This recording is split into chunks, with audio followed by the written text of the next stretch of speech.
कानी बहू।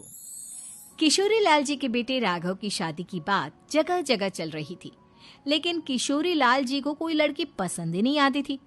और उसकी एक ही वजह थी, किशोरी लाल जी का लालची होना। उनको लड़की वालों से मोटा दहेज चाहिए था। वो एक बहुत पैसे वाले के घर अपने बेटे का रिश्ता लेकर पहुंचे। उस आदमी का नाम था ओम प्रकाश। देखिए किशोरी लाल जी, मेरी एक ही बेटी है और मेरी सारी संपत्ति जायदाद सब कुछ मेरी बेटी नैना का ही है। पापा, नाम से लगता है बहुत खूबसूरत होगी। कितना अच्छा नाम है ना, नैना। ओ, वैसे बात तो सही है आपकी। अब इतना पैसा है, जमीन जायदाद है, इकलौती बेटी, आप भी क्या करेंगे? सब कुछ उसे ही देंगे ना। बिल्कुल ठीक पहचाना आपने। बस बेटी की शादी और सारी जायदाद उसके नाम। पापा, बिना देखे हाँ कर दीजिए ना। इतना अच्छा रिश्ता फिर कहाँ मिलेगा? माला माल हो जाएंगे हम। मैं अपनी बेटी को बुलाता हूँ। अरे नहीं नहीं नहीं नहीं, आपकी बेटी का नाम नैना है, सुनकर ही लगता है बहुत सुंदर होगी। रहने दीजिए अंकल, मैं तो आपकी बेटी के नाम से ही इतना खुश हो गया हूँ कि उसे बिना देखे शादी करने को तैयार हूँ। अब तो मैं उसका चेहरा सीधे शादी के बाद ही देखूंगा। राघव नैना का चेहरा नहीं देखता और उससे शादी कर लेता है। शादी के बाद अपनी सुहाग रात पर जब राघव नैना का घूंघट उठाकर देखता है तो नैना की आंखें बंद थी। कितने खूबसूरत हो तुम नैना, जरा अपनी आंखें खोलकर मेरी तरफ देखो तो सही। नहीं, मुझे शर्म आती है। अरे, मैंने तुम्हें शादी से पहले भी नहीं देखा, और अब अगर तुम आंखें खोलकर मुझे देखोगी भी नहीं तो मुझे अच्छा कैसे लगेगा? इससे पहले कि नैना अपनी आंखें खोलकर राघव की तरफ देखती, अचानक से लाइट चली गई और राघव नैना को पूरी तरह से देख भी नहीं पाया। अगली सुबह नैना राघव के लिए नाश्ता बनाकर लेकर आई। अरे ये क्या, आधा पराठा सेका हुआ है और आधा बिल्कुल कच्चा। ये तुमने क्या किया नैना?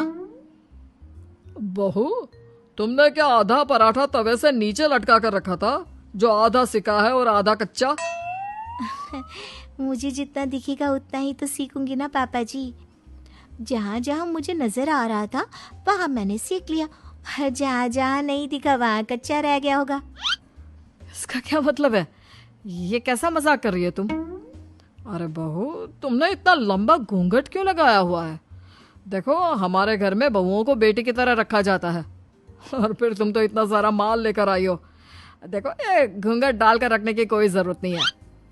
हाँ नैना, पापा जी ठीक कह रहे हैं, तुम तो आराम से रहो, अपना ही घर समझो। नैना अचानक से अपना घूंघट उठा लेती है। अरे ये क्या पापा, नैना की तो एक आंख फूटी हुई है। नाम से नैना, लेकिन ये तो कानी बहू निकली।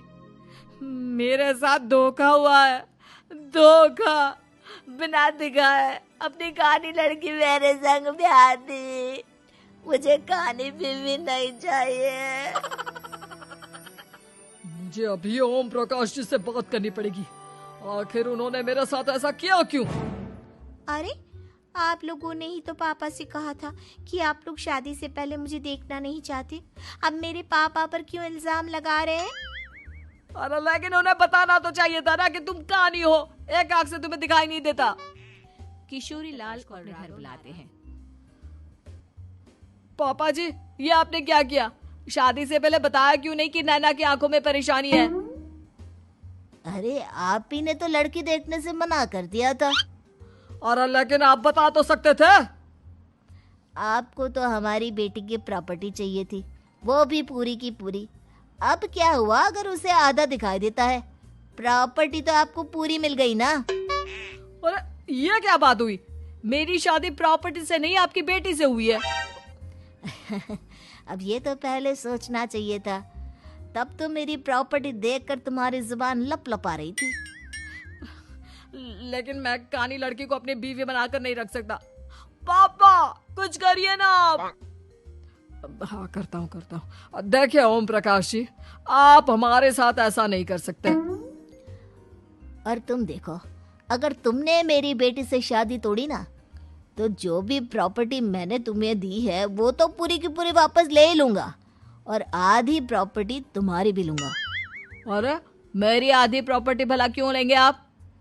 इसलिए क्योंकि मेरी बेटी को आधा नजर आता है और उसकी नजर अभी तक तुम्हारी आधी जायदाद पर ही पड़ी है। अब तुम उसे घर से निकालोगे तो कुछ तो लेकर जाएगी ना। और अगर हम आपकी बेटी को अपने घर की बहू बनाकर रखे तो? तो तुम्हारी पूरी प्रॉपर्टी तुम्हारी ही रहेगी और जो मैंने तुम्हें दिया है ना उसमें से बस मैं आधा लेकर जाऊंगा। अरे लेकिन अब आप अपनी दी हुई प्रॉपर्टी में से आधी वापस क्यों लेकर जाएंगे? अगर मैं आपकी बेटी को अपनी पत्नी बनाकर रखने को तैयार हूं तो? इसलिए ताकि भविष्य में अगर तुम मेरी बेटी को धोखा दो तो उसके पास कुछ तो रहे जो पति का हो। वैसे मेरे पास तो बहुत कुछ है लेकिन अपने पति की कोई निशानी तो उसके पास होनी चाहिए ना।